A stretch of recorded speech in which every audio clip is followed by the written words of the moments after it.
Memorial Day. They were playing the Diamondbacks. Barry Zito, the left-hander, was pitching with the nice, slow, loping curveball, 80-mile-an-hour curveball. Barry Zito used to pitch for the Oakland A's, was in the American League, came over to the National League for the Giants under the tutelage of Bruce Bochy, the manager, and ex-Padres manager. So they asked me to sing the national anthem. They picked me up at the airport. There's a representative there from the Air Force because it's Memorial Day. I felt like I was Barack Obama. I'm in a black SUV limousine. Picked me up, and then there's a woman there from Comcast Television who imitates everything that the guy says from the Air Force. And the guy from the Air Force says, I need you to do the national anthem because I need to time you. She goes, he needs to time you. And so then we go onto the field, I plug in the guitar. I've done it at hockey games and stuff, so I like to do it in the key of A because then the song can end high. And usually I don't use distortion on it. And the song will end kind of high, so I start it kind of low. And so the guy says, I need you to do it. So I plug in, they're making hot dogs, popcorn, the vendors are sweeping the aisles, all the fans are still outside. It's a sold-out game in San Francisco. So I go. Now, Bruce Bochy, the manager of the Giants, always said to me, Poltz, when you do it fast. The managers hate to wait through the national anthem. And baseball players will always put a Y to your last name, so you become Poltz. So I do the song, and I'm like, whoa, say, can you see by the dawn's early light? Do the whole song, get through it. Guy from the Air Force goes, okay, I need you to do it again. So I do it again. Third time he goes, do it again. So I say, all right. And he's got such authority, this Air Force student, the girl from Comcast, going, you need to do it again. So I do it again. And then he says, man, I've never seen this before. She goes, you've never seen this before. He goes, you did it in 1 minute and 22 seconds each time. You're like Rain Man. This is crazy. That's why I have to keep doing it. It's like your tempo was perfect on that thing. And I go, well, okay, why did you care? And he goes, because we're going to have these 2 jets come flying over. When you say, for the land of the free and the home of the brave, and these jets are going to come, whoo, 2 F-16s. And we didn't know how to time it exactly. And I go, whoa, that's going to be crazy, like right over my head, low by the stadium. He says, yeah. He says, listen, if the jets don't arrive on time, when you say land of the free, home of the brave, I need you to extend the song. And I go, what do you mean extend the song? That's it. That's the national anthem. And he goes, just extend it. She goes, just extend it. And I go, I can't extend it. I don't know another verse. And he goes, extend it. And I go, okay. So then I walk away and I'm completely freaking out because I'm going, shit. What do I make up another verse? And I go, as I'm walking away, my last words to the guy are, you guys are the Air Force, you bomb people. Can't you be here on time? So I go sit down next to the Giants in the dugout. I'm nervous about singing the song now because I'm wondering if the planes are going to be there. So as I'm sitting there, then my mind blanks out. I can't remember what so proudly we hailed. The word hailed I lost. So I'm like, what so proudly we snowed, we sleeted, we walked. What did we do so proudly? And I'm completely having a panic attack. And I come walking over to the field, and they go, you got to sing it now. The guy comes to the Air Force, we need you right now to sing it. The girl from the Comcast goes, you need to sing it now. So I go walking out onto the field, and it looks like I'm checking in on Facebook, or texting Danny and Michelle. Danny, check into Comcast. I'm going to sing the national anthem. I'm Googling Star Spangled Banner lyrics, because by now I'm completely having a panic attack. 45,000 people on their feet. I don't know that the mic is live. So I see the word, hailed, and I go, hailed, and it goes, hailed, hailed, hailed, hailed. And the Air Force goes, don't sing yet. And she goes, don't sing yet. So then I went, and then they go, ladies and gentlemen, please welcome. He lives in San Diego, California, but he was born in Halifax, Nova Scotia, Canada. Please welcome traveling troubadour Steve Poltz, Poltz, Poltz, with our national anthem. So I get up there and I'm like, so nervous, but I do it and I nail it. I'm like, do the whole thing exactly at that tempo. And I get to the end and I go, for the land of the free and the home of the brave. And I nail it, I say the word hail. And I'm waiting and there's no jets. And it's just like, fuck. No jets. And that guy goes, keep it going. And she goes, keep it going. I'm like going, fuck you, man. So it's like, the song's just going on like this.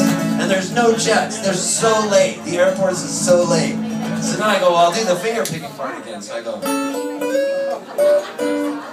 like trying to impress people, they're all on their feet. And by now I'm looking like a total asshole showboating because the fans don't know they're waiting on the jets. So I'm going, I'm like Willie Nile on House of a Thousand Guitars.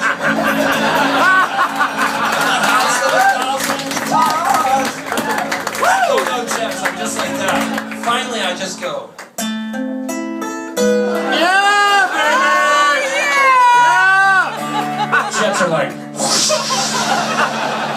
we don't want no motherfucking Led Zeppelin in our motherfucking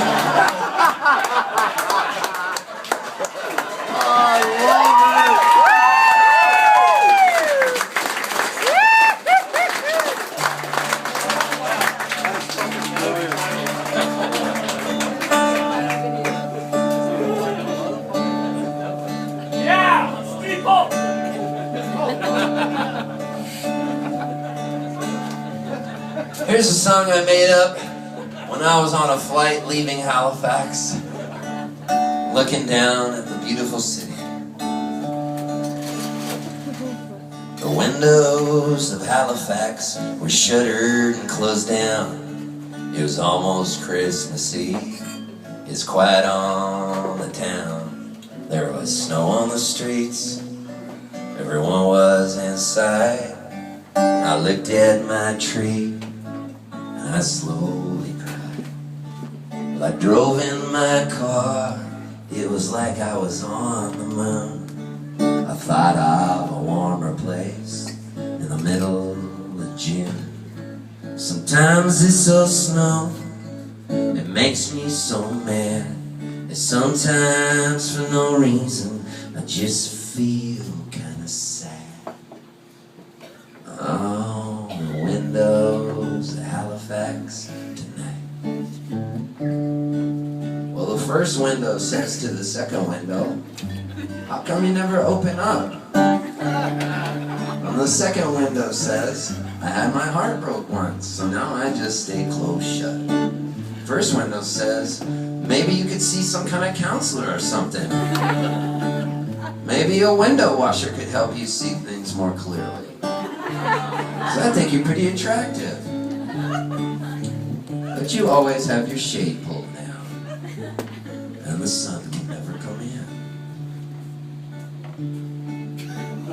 Well, the second window says, fuck the sun. The girl I loved back in St. Anthony, in her abandoned house on a big old field with overgrown weeds. She's a big old beautiful window and I can see all the way through her to her soul.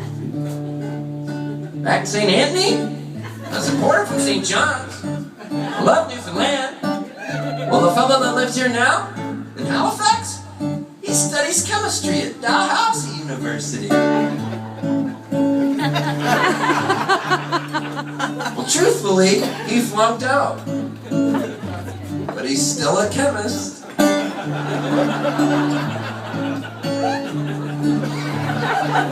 Well, actually, he's just a drug dealer.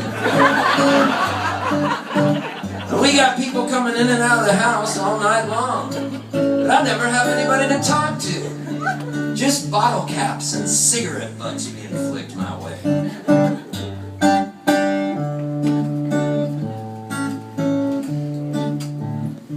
Dalhousie University is saying, well, the fellow that lives here next door, he studied geography and archaeology over in Antigonish, St. Francis Xavier. But he flunked out too. Now the only mountains he sees are paper mountains from his failed thesis.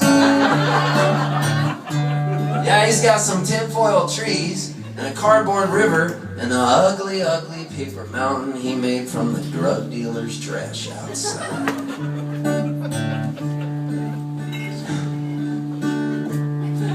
Sometimes it's so snow, it makes me so mad. And sometimes for no reason, I just feel kinda sad. Oh, the windows of Halifax tonight. Well, the windows of the Maritimes, they're all telling stories of the plentiful days, of the cod and the glory, or an explosion that rocked a French cargo ship in Dartmouth near the harbor. All the windows got clipped. Well, all of these windows, they're all telling stories. Some are so sweet, Some are so gory. There was a murder one night no one ever speaks of. All the windows of Halifax